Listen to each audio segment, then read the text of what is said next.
Ito gagawin natin. Samsung ito na 55 inch. Ang problema ng unit natin ay, pansin nyo naman, nagpapatay sindi yung backlight niya.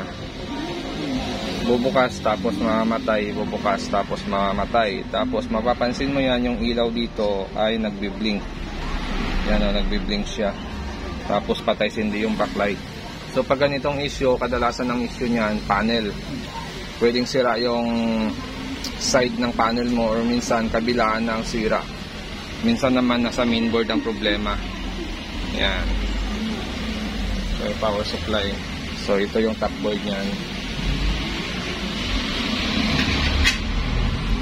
So para malaman mo kung saan ang problema niyan, ito hindi ka pwede magtanggal lang ng ribbon, malalaman mo kung saan yung problema.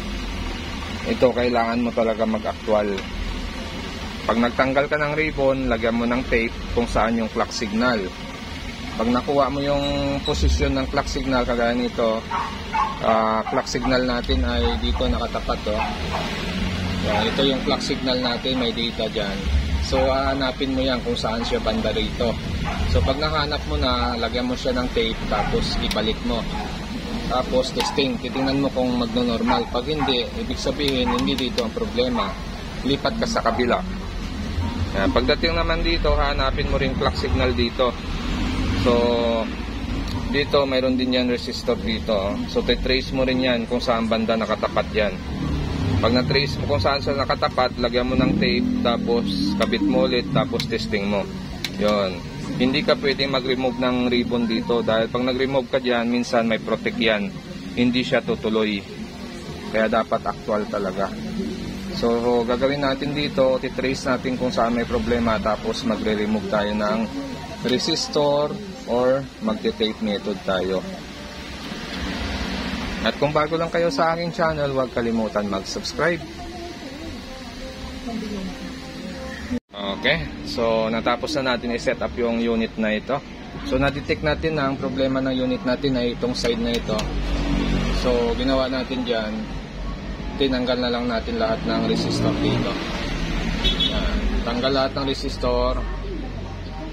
Tapos yung kabila natin ay hindi din natin binago.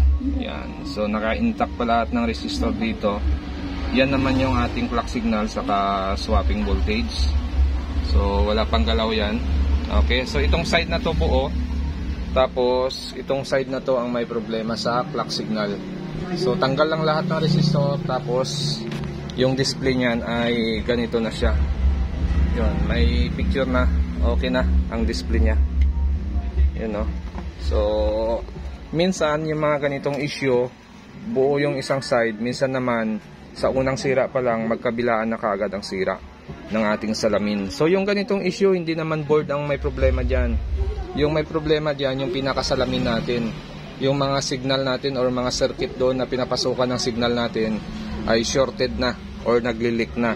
Kaya kailangan tatanggalan ng supply para hindi papasok yung supply doon sa sirang circuit, nadadamay yung buong circuit natin. Kaya ganito ang ginagawa natin, ino-open circuit natin, minomodify natin yung circuit para doon sa sira na side ay hindi na magkaroon pa ng problema.